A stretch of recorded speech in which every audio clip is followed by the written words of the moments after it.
Olá, seja bem-vindo, bem-vinda. Violências físicas, violência psicológica, feminicídio. São vários os tipos de violência dos quais a mulher tem sido alvo na nossa sociedade. As delegacias especializadas no atendimento às mulheres mudaram a forma de se encarar o crime contra a mulher. Na última entrevista da série Mulheres na Segurança Pública, nós falamos sobre as mudanças proporcionadas pela Delegacia Especializada de Violência contra a Mulher. E a nossa entrevistada é a primeira delegada de mulheres do estado de Minas Gerais. Eu sou Etel Corrêa e esse é o Fato em Foco. Eu recebo hoje a delegada de Polícia Civil, doutora Elaine Matosinhos, ela que foi a primeira delegada de mulheres do estado de Minas Gerais. É uma representatividade muito grande, por isso a gente traz essa personagem aqui na nossa última entrevista da série Mulheres na Segurança Pública. Seja bem-vinda, doutora Elaine. Obrigada, Etel, muito obrigada pelo carinho e por nos permitir estar participando aí com esse vídeo. Obrigada a você.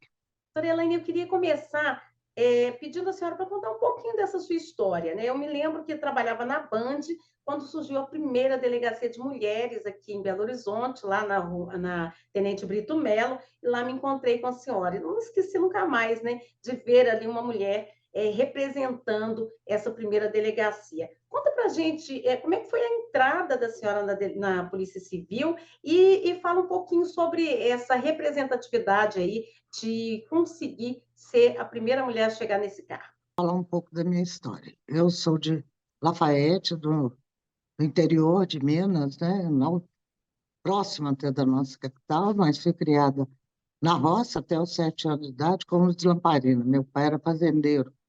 E me casei muito cedo, estava terminando o meu curso de Direito quando meu marido faleceu.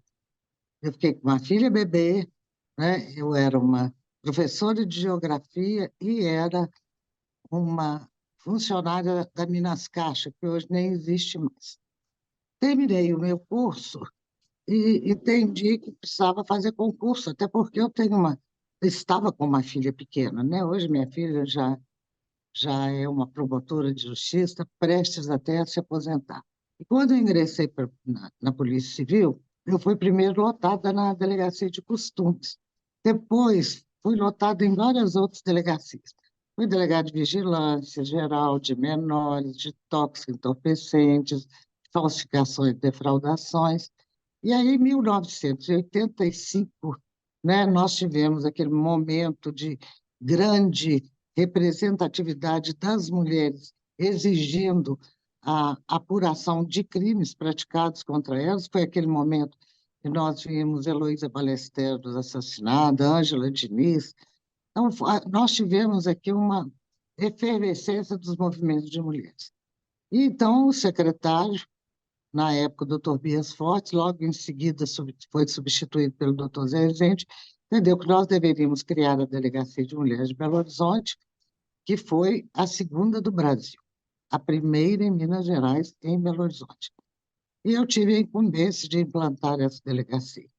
Eu tenho até que dizer que, apesar de, naquela época, ser uma profissional da segurança pública há 10 anos, já era delegada há 10 anos, eu até me assustei, porque esse tipo de violência, ele era de competência de apuração das delegacias distritais.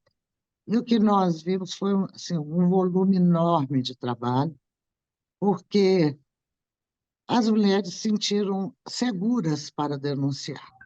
E ali, inclusive, eu tive a humildade de entender que o serviço de polícia só, por melhor que fizéssemos, e fizemos realmente o melhor, ele era pouco para atender aquela família envolvida na violência.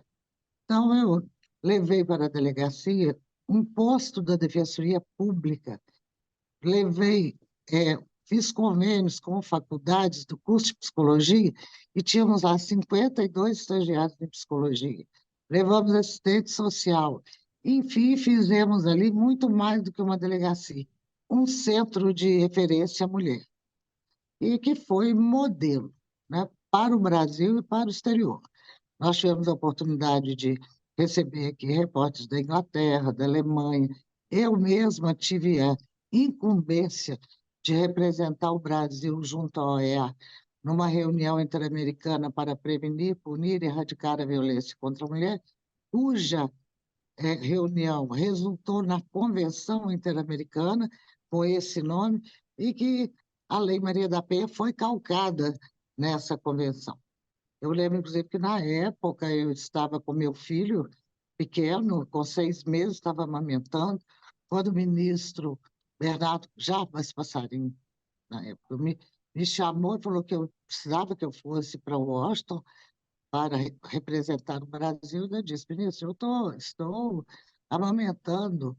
Mas depois pensei e falei, eu não, meu filho já está com 6 meses, ele não vai ter nenhum problema de ficar 8 dias sem a minha presença. Fui e vejo que foi assim, uma grande contribuição que nós demos para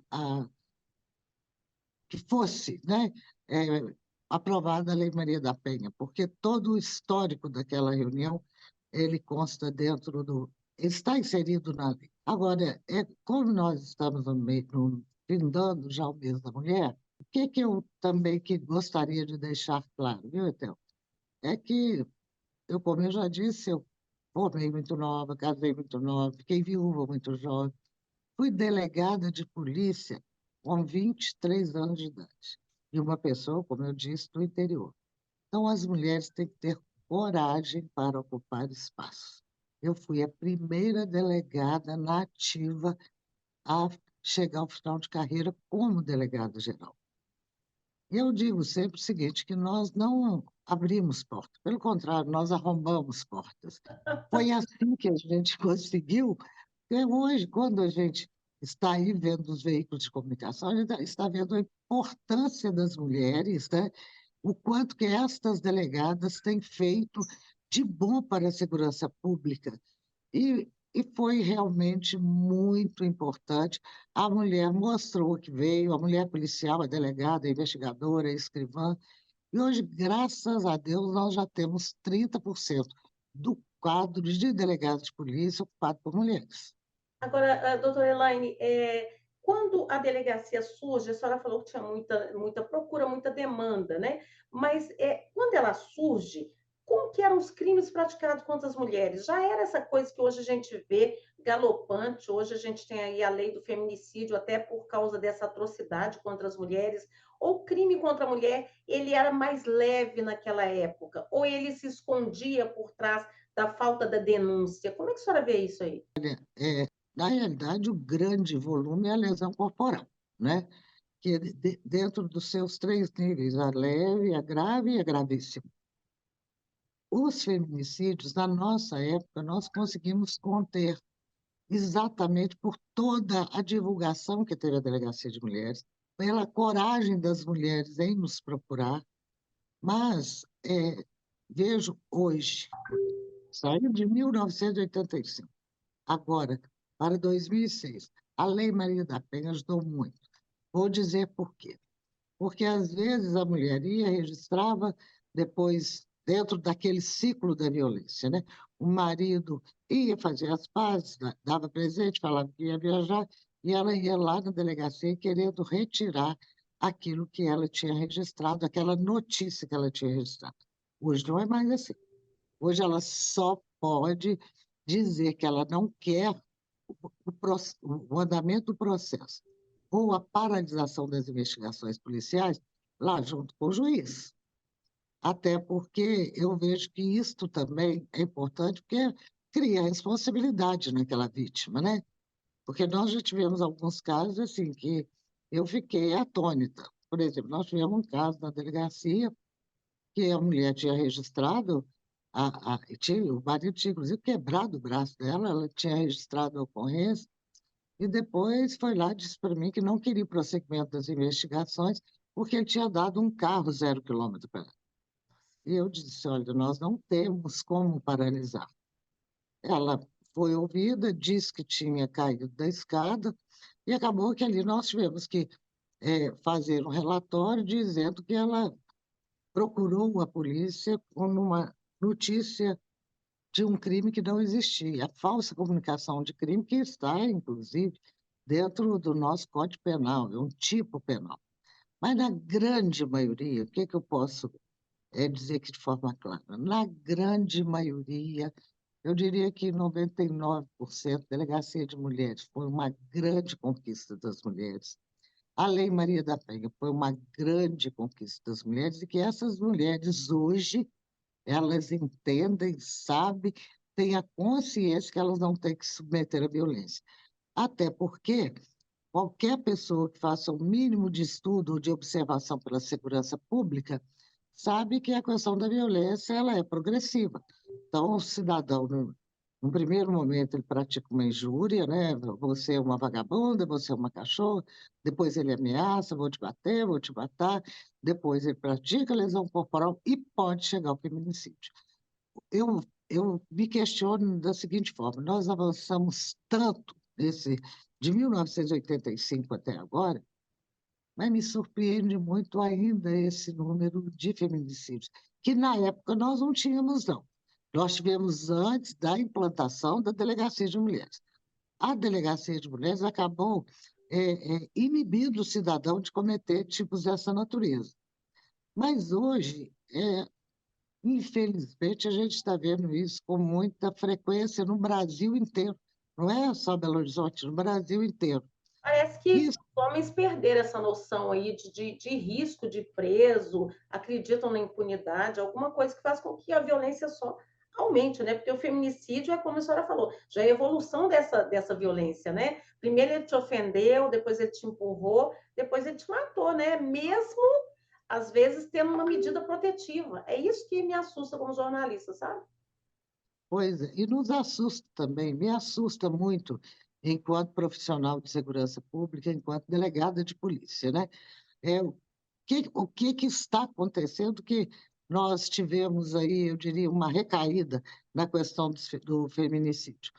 Mas eu entendo que nós precisamos de um processo penal que seja realmente rigoroso, sabe? Porque o problema da violência contra a mulher é cultural, né? O homem bate, agride porque ele acha que a mulher é dele, porque disseram para ele ao longo da história que mulher, quanto mais apanha, melhor fica, mulher apanha quem merece, que em briga de marido, mulher não se mete a colher.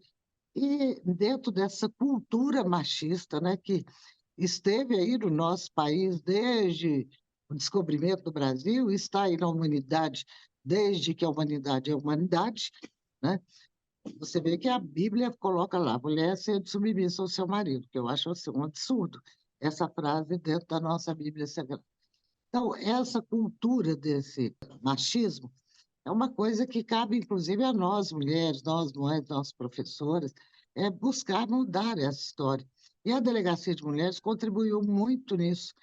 Não interessa-se por mudar a cultura pela boa vontade dos homens, né, dos jovens, querer mudar essa cultura por intimidação da própria lei. Porque a realidade é isso, a lei está aí, estabelece pena. E uma das funções da pena é a intimidação, né? Ela existe, isso tem que ser, e o Estado tem que se mostrar presente quando ocorre qualquer crime, que é o que faz, né? Muito bem feito as delegacias de atendimento à mulher em todo o Brasil. E olha, na minha época lá, a questão era a seguinte: chegava lá um crime de ameaça, que é afiançável, é um crime de ação pública mediante representação. E o cidadão era ouvido em cartório, era elaborado um inquérito, mas eu já era clara com ele. Falou: olha, se o senhor tiver que voltar aqui, pode ter certeza que eu vou lhe autuar em flagrante. Não interessa se é crime de menor potencial ofensivo ou de maior potencial ofensivo, o senhor será autuado. Porque ali ele vai ser autuado, vai para a cela, vai ter que comunicar ao juiz, até que ele vai arrumar recurso para pagar uma fiança. Ele já passou ali 2, 3 dias na cela. E tem que ser assim, porque não aprendeu dentro de toda a conversa que tivemos, com a elaboração do inquérito, com o encaminhamento às psicólogas, à assistente social, à defensoria pública, ele vai aprender por outra forma, que a gente aprende pelo amor ou pela dor. Então, a gente conseguiu muito diminuir essa violência em cada caso específico. O número de reincidências era muito pequeno, muito pequeno. Agora, hoje, com todas as benevolências que a lei traz para qualquer infrator da lei, as pessoas não estão acreditando muito na justiça. Isso também tem que deixar claro, que me deixa muito triste, me deixa muito triste. Porque no meu caso especial, eu dediquei praticamente a minha vida a essa bandeira, né? Eu representei Minas Gerais junto ao Conselho Nacional dos Direitos da Mulher. De 1990 a 1993, coordenei todo o combate à violência contra a mulher no país. Aí criamos muitas delegacias. Eu fui inaugurar a Delegacia de Mulheres de Macapá, quando o Amapá ainda era território. E foi assim, um verdadeiro sucesso. Nós conseguimos radiografar essa violência, mostrar essa violência e dizer, ela está em todos os níveis, ela está em todas as classes sociais, né? Não é um fato isolado de mulher de periferia, de baixa renda, ou com menos cultura, com menos instrução acadêmica, eu quero dizer. Então, isso tudo e foi importante, valeu a pena, né? Hoje, nós temos uma divisão de polícia especializada da mulher, do idoso, da criança, do adolescente, e temos um departamento de proteção à família, que foi uma luta muito grande nossa. Nós levamos 23 anos para que a Polícia Civil criasse esse departamento. Levamos para que fosse criada a Delegacia do Idoso. Mas a realidade, até hoje, é que tudo para mulher, para esses segmentos, né, ditos minorias mais vulneráveis, é tudo muito mais difícil. A gente tem que molhar a blusa 10 vezes mais quando se fala de reivindicar e conquistar alguma coisa para a mulher. Doutora Elaine, algum caso ficou marcado na sua vida? Claro que são vários, né? Mas tem algum caso aí que foi de destaque aí na mídia, que a senhora pode lembrar aqui, que passou pela Delegacia da Mulher? Nós tivemos um fato ocorrido no início do mês de março, em 1985 ou 86, aí eu não sei precisar o ano, não, foi 86, de uma pedagoga chamada Terezinha Pimentel, morava na Sagrada Família. Ela teve o corpo todo queimado pelo marido. Eles tinham vindo de uma festa e se desentenderam, e ali ele jogou um litro de álcool nessa mulher e colocou fogo. E eu, inclusive, o autuei em flagrante, apesar dele estar até com as mãos queimadas, eu não titubeei, autuei em flagrante, e esta mulher foi sepultada no Dia Internacional da Mulher. E ela era um exemplo para a gente mostrar como que a coisa acontece, porque era uma pessoa da classe média, com uma situação bem resolvida, e imaginava-se numa estrutura familiar, e infelizmente morreu queimada, e foi sepultada no dia 8 de março, Dia Internacional da Mulher. Tivemos o caso de uma líder comunitária, uma mulher, inclusive, que era muito atuante dentro dos movimentos. Ela e o marido se desentenderam, ela estava dormindo na sala, e esse cidadão pegou um ácido para desfalecê-la e com ela manter a conjunção carnal, e esse ácido desceu e queimou o rosto, queimou o peito, queimou os seios. Foi uma luta muito grande. Então, são queimaduras, são tapas que deixam o rosto todo roxo, socos. Enfim, tivemos uma outra mulher lá também, que o marido amordaçou e foi queimando os seios dela com a ponta do cigarro aceso.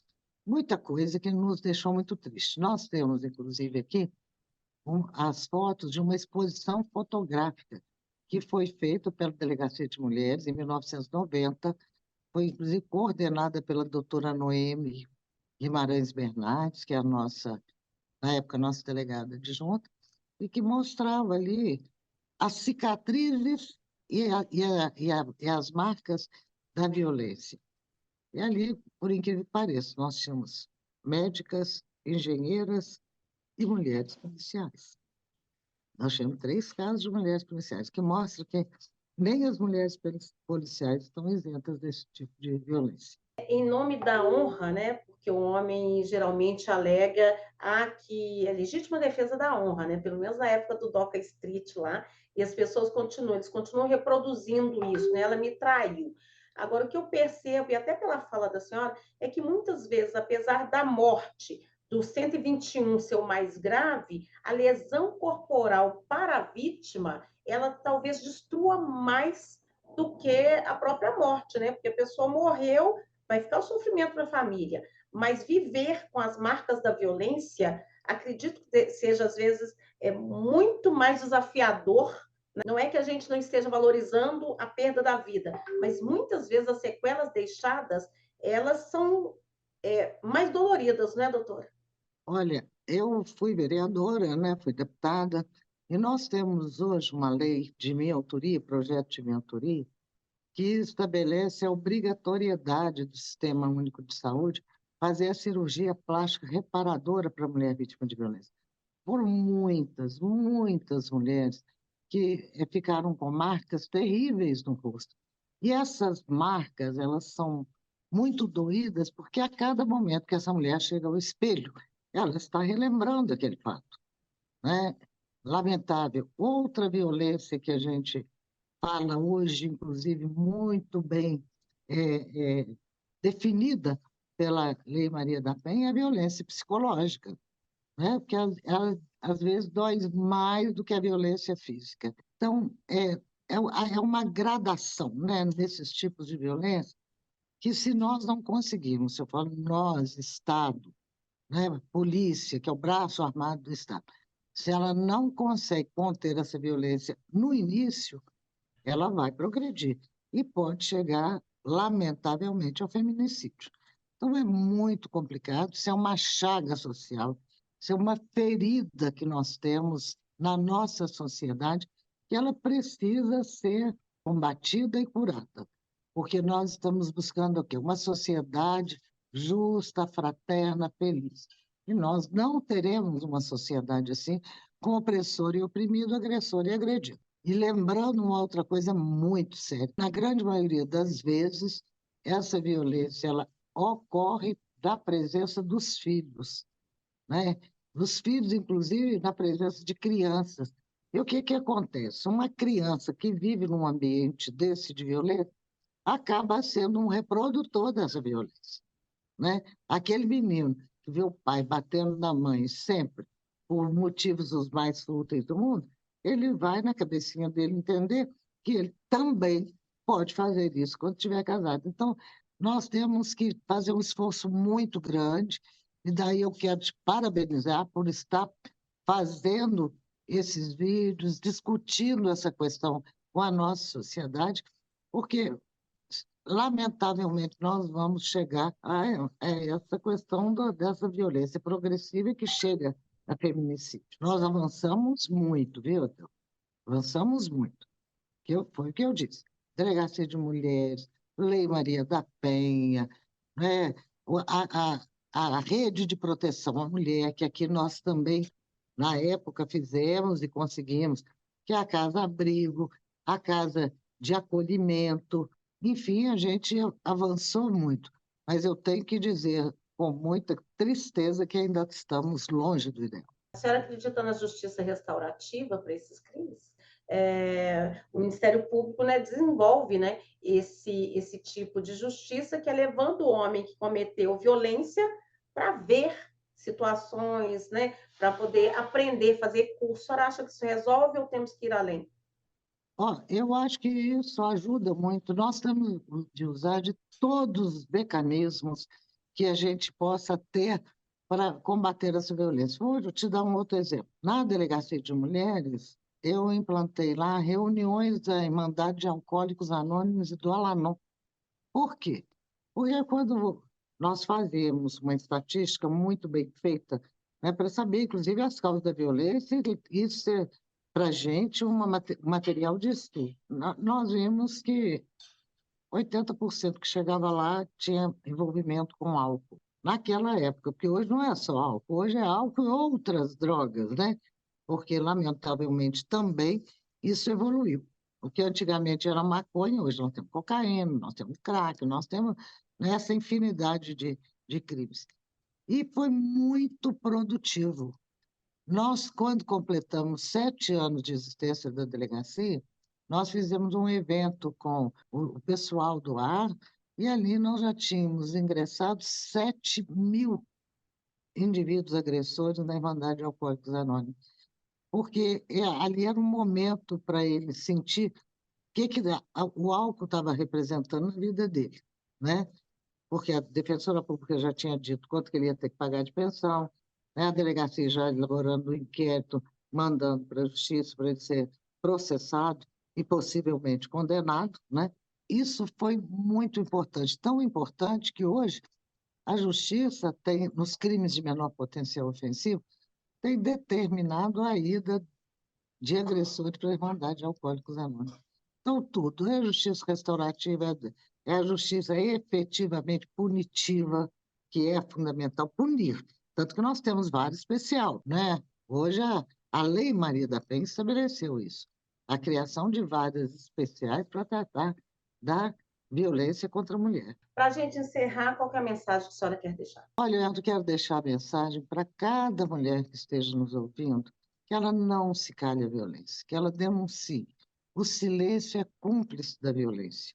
E é realmente muito séria essa questão da não denúncia. Denuncie, faça da sua voz a sua grande arma.